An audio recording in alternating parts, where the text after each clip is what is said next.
Welcome to the Miniatures Papers. Today we're going to talk about painting up some flagstones with some Green Stuff World rolling pins.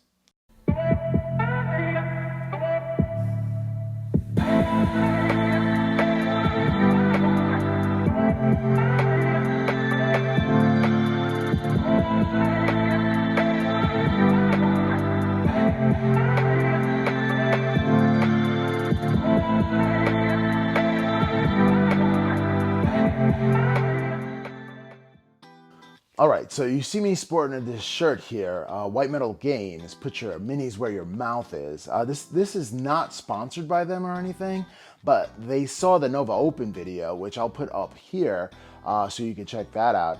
And they liked the fact that I did a shout out for them, and they were really appreciative, and they heard that I needed some flagstone rolling pin with one of the rolling pins that I really was looking for when I went into the Nova Open and I couldn't get. So they just kind of send me the flagstone rolling pin, this really pretty cool shirt from White Metal Games. They also hooked me up with some urban rubble, so I'm going to use that. And for good measure, some White Metal Games dice, which is great. Hopefully they rolled some sixes for me, and I definitely wipe out a squad or two with that. So it's really sweet. So really today what we're going to do is I'm going to show you some new techniques that I used. I did a video about rolling pins. I'll put that up there as well so you can check that out.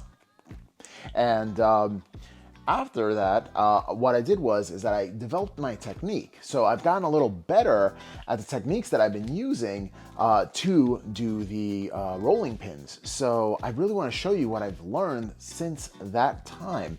I'm gonna roll these out and paint them up and show you how easy it is to be able to roll some out and paint some up for your army. These rolling pins are pretty amazing, especially if you want to do an entire army and you're kind of on a budget. So this will do ya. All right, so enough of me blabbering. Let's get on to the main event. So here we have some Green Stuff World stuff. We have Vaseline sculpt, we have some flagstone rolling pin, and this is not the only video I've done rolling pins for, but my methodology for actually painting up these flagstone rolling pins have changed just slightly, really. I do have a base that I've had for a while. Like, another store gave it to me because I was just looking for a base and they gave me some used base, so I might as well use it as an example. So here comes the Green Stuff, aka Neatitite. You can actually get Neatitite.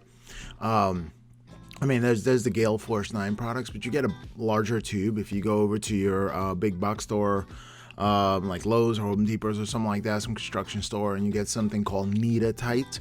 Originally, when Green Stuff was made, it was made as a plumbing adhesive, like to plug holes and stuff like that. So yeah, the green and the blue put together, if you know your colors, turn into green. And that's where the name comes from, Green Stuff, and you have to knead it. I don't know if that's why they call it Neatitite, but this stuff is sticky, and I mean sticky. So you have some Vaseline Sculptors Vaseline there. Some people use regular Vaseline, a petroleum jelly. But I just like to coat my rolling pin, especially a smooth one, with it just a little bit, like not overly done. It helps out. And what I do is I take some water with the green stuff and actually put some on there, and that makes it less sticky as well. So having both of those is key when actually rolling this stuff out. So I just like to flatten it to the base. This is quite a large base. This is like the base for a Thunderwolf Cavalry. I don't know the size just yet because I haven't memorized sizes like that. But what I like to do is just spread it out with my thumb first, right? And there's other methods in which people use, but I just like to keep it simple. Keep it simple, sir. So there you go, and then I just smooth it out as much as possible. And it's not even. You see, like, it's a little bumpy because of my finger textures, and that's where the rolling pin comes into play. And I just like to flatten it out. Now, I'm not putting too much pressure on this, but I'm putting enough that I wanted to kind of get it flat. And you get a feel for it, you know, how much pressure you want to put onto this. You're gonna want to, you know, definitely try to roll it out. And they have these gummies for the side of your rolling pins just to make it even. I didn't use them even though I had them, but you know, I don't know, I just, you know, it was going to be a quick video. I'm not as particular as a lot of people I'm pretty particular, so but just not as a lot of people. And you're gonna see like we're just gonna take this. I'm gonna put some water on the rolling pin again, just so that the green stuff does not stick to it. And that is key. So I'm just gonna roll it around, just make sure it's evenly done, because I'm really gonna press hard this time with this, and I'm just gonna put it in there and go straight through right on the base itself. Normally I would do this on a wax paper and get the height, and I just skipped all those steps. Thank you, Vince Venturella, for advising me on this, because this is how he does it as well. Very, very, very easily done. I wanted to try it, and good thing that White Metal Games actually gave me these rolling pins so I can try it, because I haven't tried it really. And like just rolling it straight onto the base like that, and it came out really, really well. So now what we're gonna do is gonna take the excess off, and be careful with this. Maybe I should have waited until it dried a little bit before I went in and did this. But yeah, I don't know. Just got a little anxious to get this done. I wanted it to be a really quick project.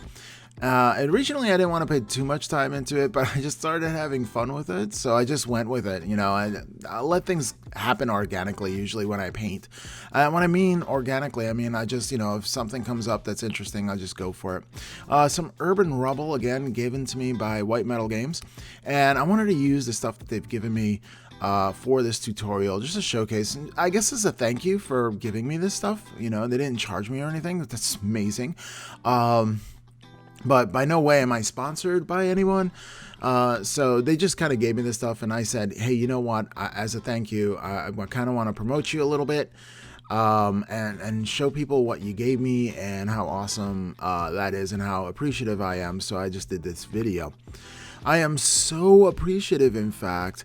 I hid this Easter egg right here in this video, that if you actually want this base, I am going to give it away, and all you have to do is, I say it at the end of my videos all the time, like this video, share this on a social media platform, because I kind of want to spread the word of the miniatures paintbrush so we can increase our legion over here.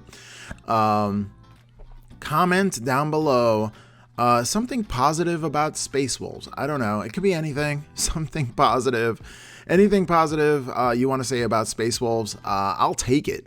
So comment down below. And make sure that you're subscribed, so you can stay tuned and watch more videos. This channel is growing. That means the quality of this videos are going to keep growing. So, I want more people to be involved. I mean, I think it's amazing, this experience, and I kind of want to share it with others. All right, so that is the hidden Easter egg. I am giving this base away when I'm done with it, and you'll see what it looks like when it's done. So basing materials, I figured I'm going to pick out that was a nice transition, right? Back to transitioning to the video. I'm going to pick out some stuff. So what I do is I have a whole bunch of basing material. I mean, a ton of basing material. And if you're into this hobby, get a ton of basing material, because you never know when you might need. I like woodland scenic stuff, scenorama stuff. I get all basing materials, some stuff from the yard, make sure that, disinfect that stuff. Even seashells, like I go and get seashells and stuff like that, but disinfect that stuff. So I'm going to do some bricks here because there's some flagstone and I want to add a feature to it. So I'm getting these bricks right here. I think it's Woodland Scenics that these bricks came from. I think so. And just go for little bricks or dioramic bricks. I think it might be diorama. But yeah, just get little bricks. Some people actually make the bricks. I know Uncle Adam from Tabletop Minions, he actually cuts out these little foam things and gets a little cutter and makes his bricks. But you can make your bricks any way you want. I could buy them or do it. I like these. I bought them. I want to use them. So there you go. I had a little feature to it. And the thing about bases is you kind of want it to be interesting but not overstated. Interesting to the point where it definitely is dynamic and has a lot of things going on, but not overwhelming to the point that you don't notice the miniature anymore. So you really have to play it safe with this a little bit. Although you can tone it down with the colors that you use and desaturate things later on, which I'll show you later on. So this is just gravel from the end of my driveway. I like gravel, and I'm going to put that on. And notice that I pat it down. Time for some creeping vines and skulls. Let's make this even more dynamic. So now I'm going to add some skulls. You don't want to remove the mold lines. I didn't want to put removing mold lines on this video because I figured it's long enough for a base. If I start removing mold lines, it'll take forever. So I'm just like putting it in. Oh, look at me using tweezers. I'm getting official. Check that out. Go do the same with the creeping vines. Just putting in there. And I like these two things. I'm going to do the creeping vines coming up first, and then I'm going to bend it into place and then get the bottom two pieces as well. So it's going to be like a vine creeping up and then down from the bricks to that other feature. It's sort of like bridging the gap. So yeah, I thought I was just going to have some fun with it. I'm using some Loctite glue. I like the gel glue from Loctite because it just has that control. I did Gorilla Glue for the longest. I was in denial. Going back to Loctite. I actually built a race car, a Loctite race car, an R34 Nissan GTR race car that was Loctite, and I made it out of and ever since then, I mean, I've loved the product so much that I actually built that race car. And oh well, and I played Gran Turismo and I thought it was cool. So all right, so anyway, I digress. Off onto a tangent. You know, me and my tangents. Anywho, so now just again adding some more features. I figured that slab right there was a little too boring right there, and I'm gonna do the kitty litter thing. Notice that I'm using a lot of aggregates, like a lot of different basing materials, because you want to mix it up. You want to have some diversity when it comes to your basing materials. You kind of want to keep on using different things because that adds interest to the model. When I say interest, it makes you want to keep looking a little bit like, oh wow, look at that. Oh wow, look at that. You know. Now, so for some tree bark, this is pine bark. And I get the small pine bark pieces and I separate them and I bake them. So this way there's no any kind of like bacteria that grows on it later on. I love the material. It really looks like wood. I'm going to secure some stuff at the end of it because you just don't put a rock. I learned this the hard way. You just don't put a rock onto your base and call it a day. You got to integrate it into the base somehow. It's like it's been there for a while. In order to do that, some kitty litter will come in handy.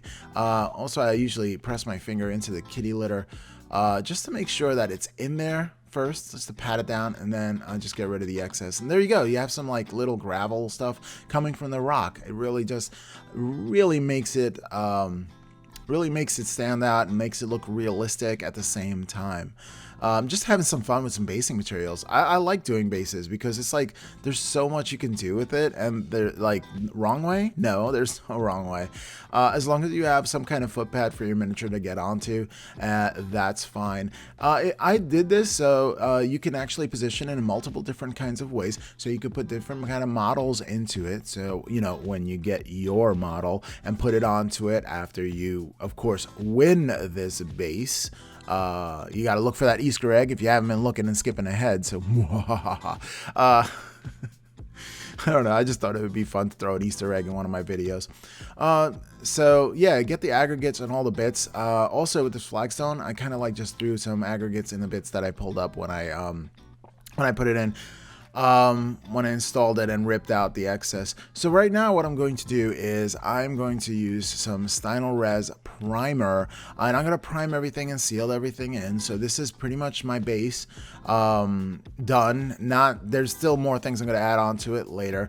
Make sure that I allow my green stuff to actually cure overnight before I actually did this. So I still waited 24 hours before it. Some people wait less time, but I like to give it a full 24 hours personally when it comes to any kind of green stuff and basing. So that's what I do. Also, when it comes to priming, I actually wait. I prime this the night before. I wait a day before coming back and painting over it. But that's just me because I don't want to pull any of the primer up. And I dilute my primer with some Vallejo thinner, airbrush thinner. And I also dilute it with some flow improver, also from Vallejo. I use a combination of both. I hear that the new airbrush thinner from Vallejo will only work with Vallejo paints, but I don't know the validity of that because I haven't tested it out, and I still have an old one. And honestly, I've never had an issue with the ones that I had. So if you have a store that has an older or you know, Hobby Lobby kind of thing, that's what I get mine from, and get that airbrush thinner, get it from that place if it's been sitting for a while. I don't know, just to be safe. I had mine, and honestly, it's been 3 years and I've never gone through all of it. Okay, time for a hairbrush. I'm letting everything dry and settle in, just to do that. Waited 24 hours for that.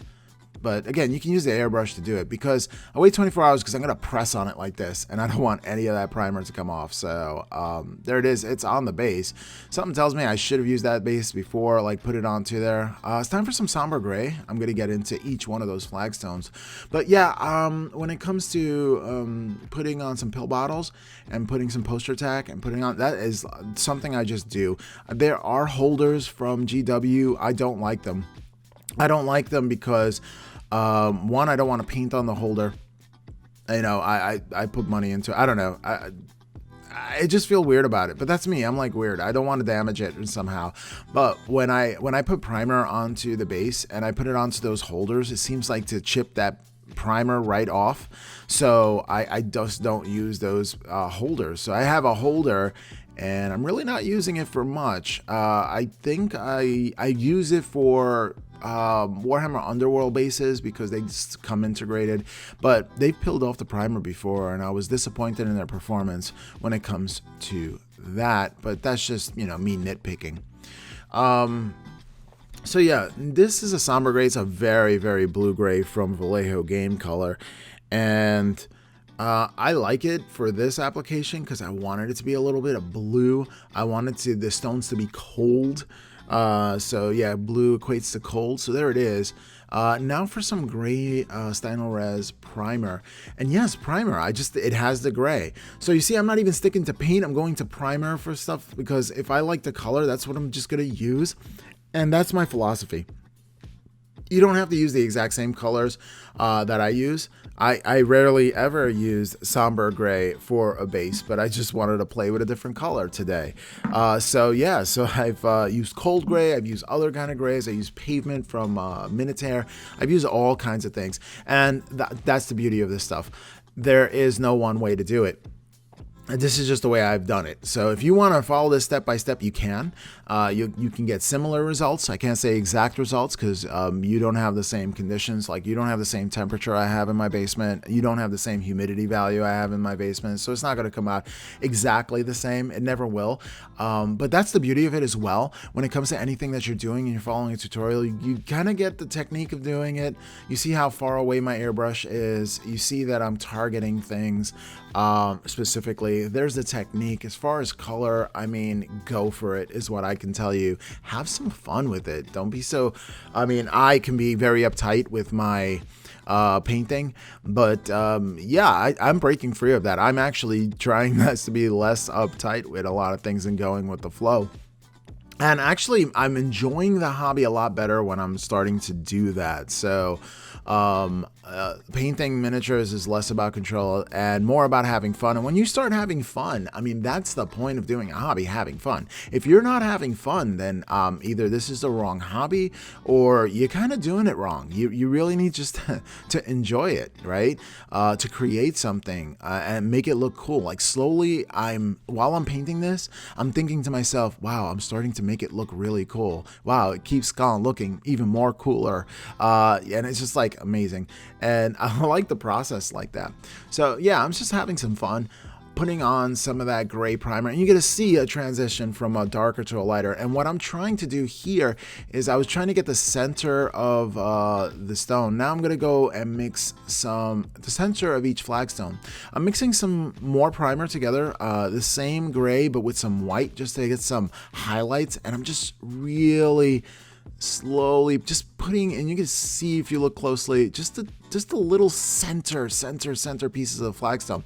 So this way, the center of the pieces of Flagstones is going to be lightest, then it's going to transition to that gray, and then it's going to go into the somber gray as that base. Notice never once do I try to aim for the recesses. Actually, the black underneath, I kind of want that to be part of the recesses for the base. And it really works out. Now, right now, as you see these Flagstones as I'm painting them, it's a lot brighter because I have 1,800 watts of light on me while I'm painting.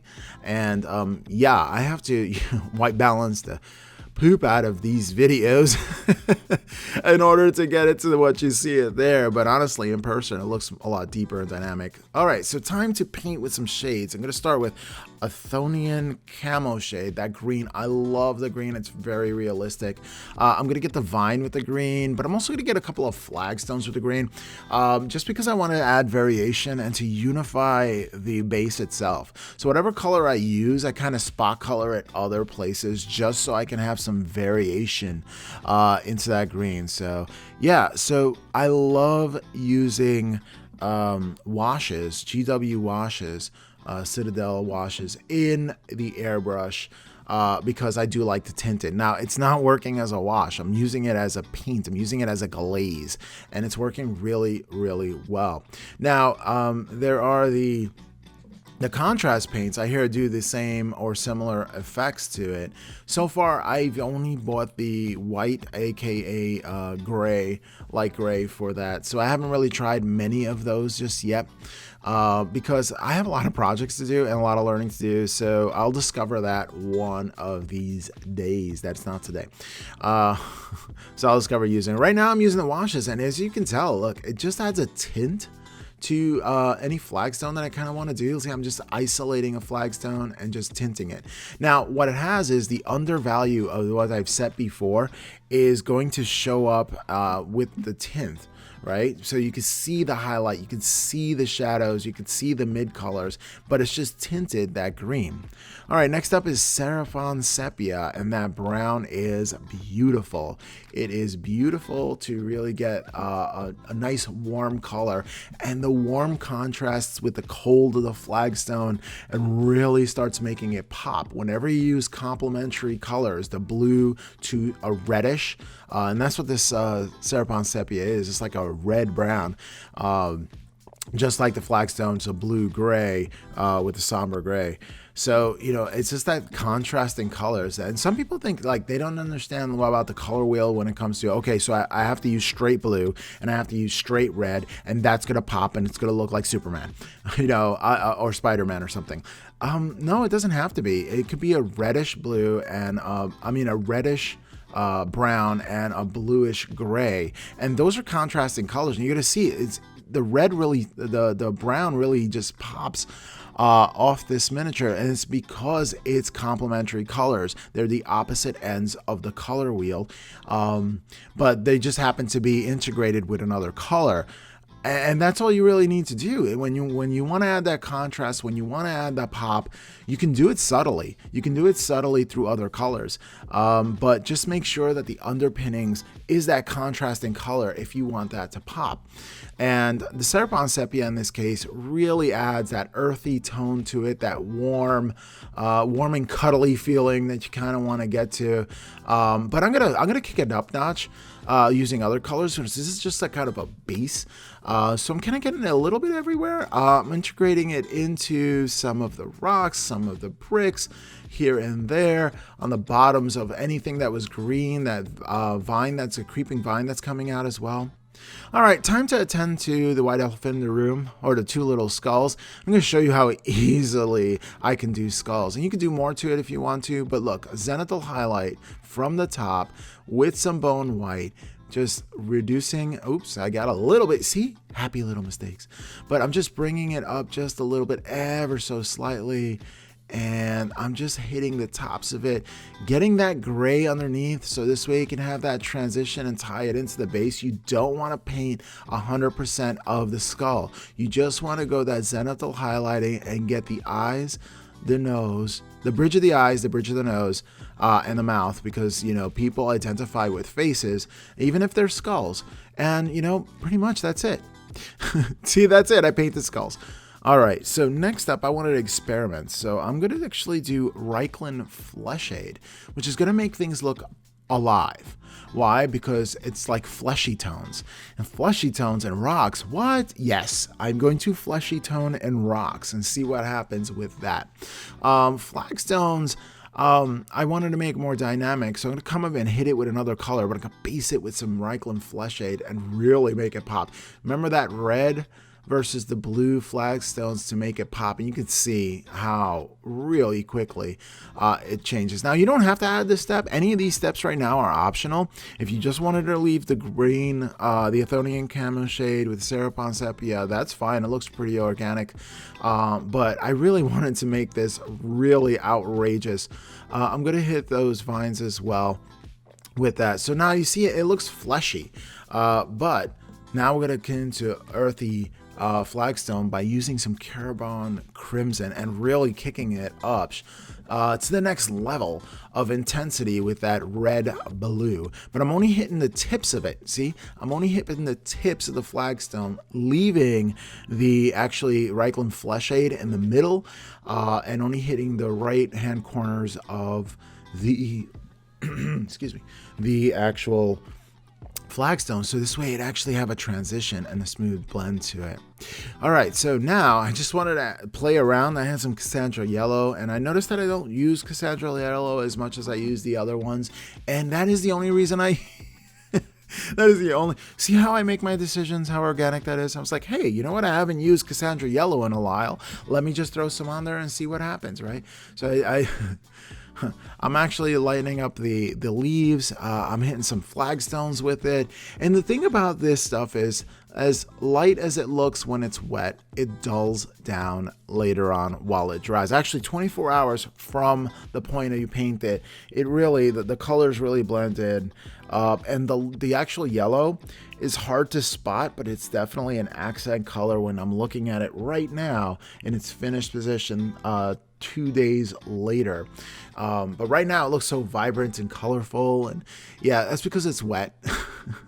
That'll dull down for sure and be an accent color. And of course, get it on the rock as well. You want to get it on the rock because you want rocks to be dynamic. You want to just rock. This is a fantasy setting, so have some fun with it. All right, time to bust out my cheap one happy brush.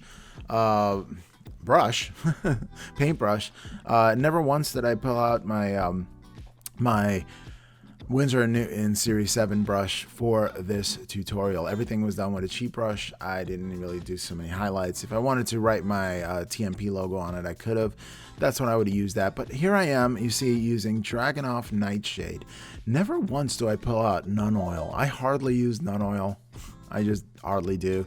Maybe some metallic stuff, but I didn't use it for this one here.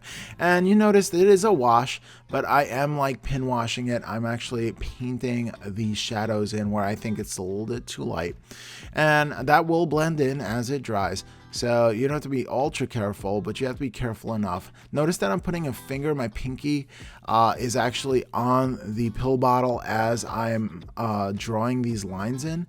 And that's because I want to steady my hand. That's a technique that you can use as well.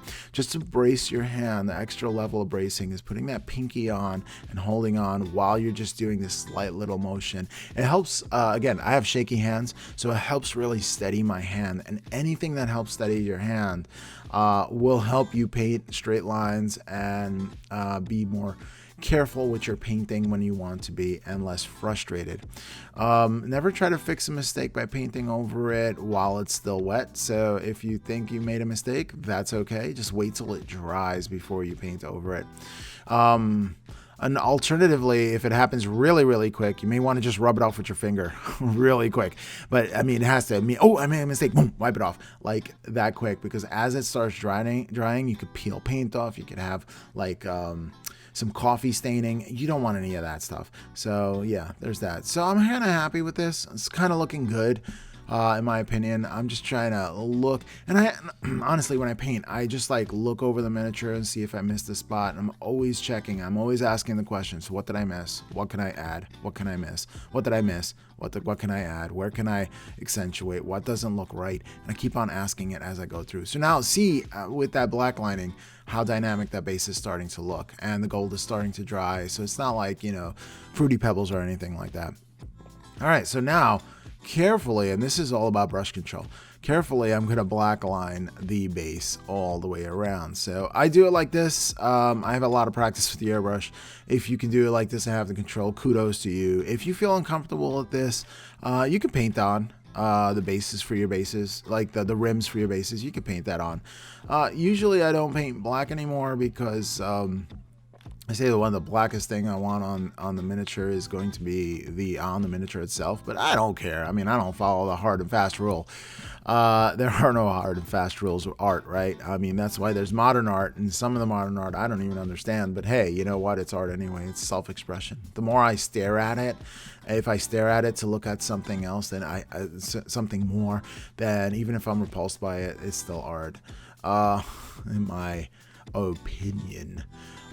So yeah, look, it came out really well. Time to seal this sucker in. Look how cool that. I mean, I think it looks cool.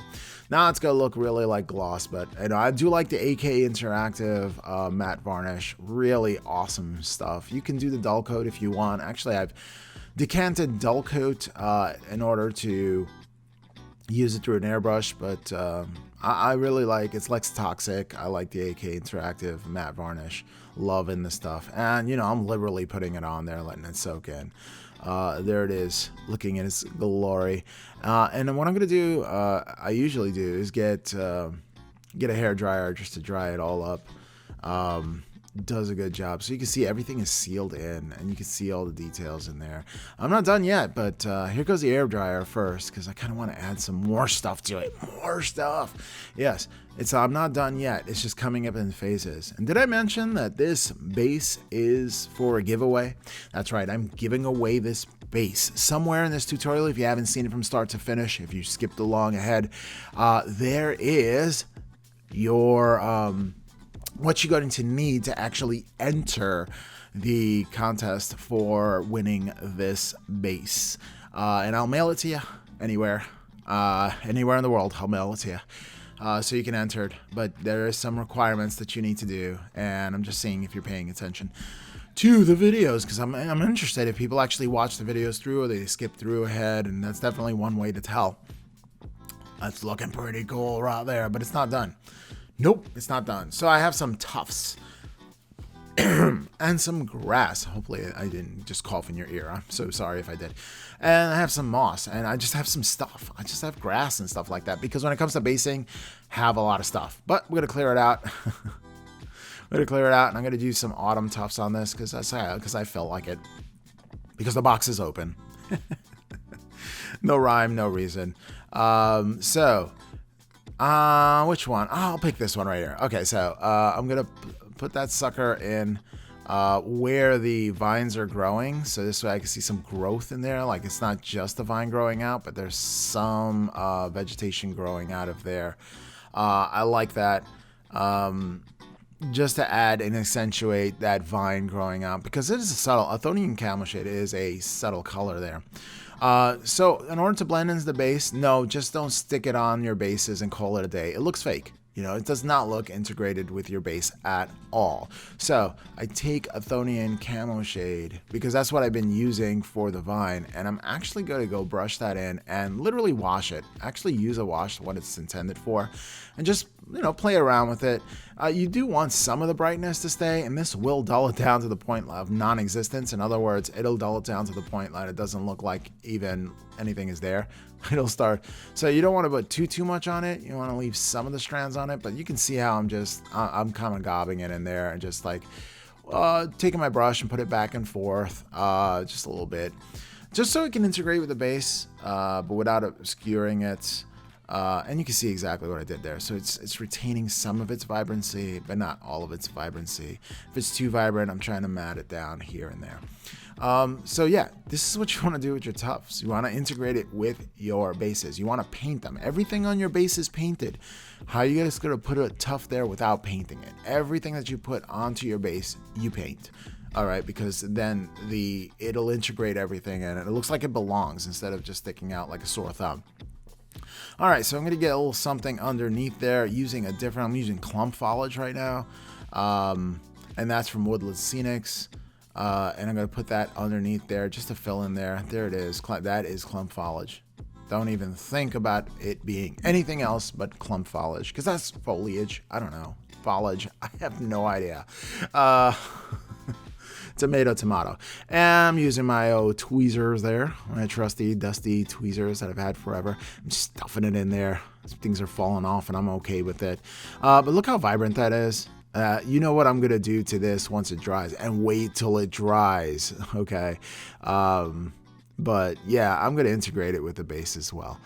So yeah, just taking that in and stuffing it in there just so I can have some foliage coming out of both ends there, and some growth going on. I want this base to look alive, a little bit organic, like it's been a while. Some Othonian Camel Shade is going to come in the clutch right there, and I'm gonna just like sop it in there. Just sopping. Hi, soppers. It's again integrating it into the base, make it look like part of the vine. You know, having a lot of textures is important, but unifying your piece is also important. So it's that balance, having the textures, having the different kind of materials, but integrating it so it feels like it's a part of this little home that we're creating, this little home for our miniature. And honestly, I would be really excited to see what miniature you actually place on this base. So if you're not part of the Miniatures Paintbrush Legion on Facebook, I highly recommend you join the Miniatures Paintbrush Legion on Facebook. And, you know, post a picture of what miniature you put on top of this base. Hey, this might be good for one of your local painting competitions. You have a model that you really painted well and want a little dynamic base to go with it. Man, just throw it up there and say, yeah, TMP hooked me up. You know what I mean? I don't care. Or it could be a show for one of your showcase pieces if you want to. Okay, so next up, I wanted to represent some green foliage, whatever. Green, I don't want to say green stuff, because some grass, okay? So I'm going to get this finely melted grass as well. And I've gotten all these materials. These are all Woodland Scenic materials that I bought. I think it was Hobby Lobby, and they just had it there. I'm like, I might need that. So I just picked them all up. I'm like, ooh, I could have a whole bunch of stuff. There's a lot more. This is actually for model railroaders. So I kind of just like integrate it. And I love taking other hobbies and just integrate it into our own. Let me get rid of that clump foliage. All right, so, and I'm just going to push that in there. I always push everything that I do with glue. I kind of push it in there. And then I'm just going to just tap it out and take it out. So we're actually getting closer to the end of what I would say the vid. Really good stuff here. So next up, some Carob Crimson, and what I'm gonna do is hand paint each one of these leaves, and I'm really putting it on there. Now I'm really washing it. I'm letting it pool on each one, and I love the dramatic effect that comes out because these washes are clear, so you're gonna see some of the undercoats, but at the same time, it's gonna uniquely paint these leaves red. I really want it red. Red is part of my channel. It's a spot color that's really, really bright, and the frequency of red travels the longest distance. So really wanted to make it pop by making these red. And you can see, you gotta be really careful. So I'm gonna wipe off my brush right now and just try to get some of that excess off. You don't want this to drip. So there's that. So just spreading around this wash, wiping off my brush a little bit, spreading around the wash a little bit, wiping off the brush a little bit. This is what I do. And it's really going to leave some of that undertone in, but it's definitely going to make some red leaves. And it looks pretty cool. All right, so now some Athonian camel shade now that the grass is dry. Again, tying that in, I'm going to sop that in there as well. So yeah, this is like the last portion of the base. So we're going to go into some outro pictures, see if the camera does it justice, so the white balance would be somewhat right. Oop, that kind of like exploded, but that's okay. Get that Athonian camo shade and blend it into your integrated piece. But yeah, I mean, it was fun to paint. Like at first I was just gonna say whatever, I'm just gonna roll out some rolling pins and show you how to do it. And then I said, you know what, I want to paint this. I want to try painting tutorials, and this is gonna help me know what I need to do for my painting tutorials. Let me know if you like this style, and I'll keep it up. You guys are absolutely amazing. Thank you so much for watching the video. All right, time for the pictures. Enjoy, and catch you on the outro.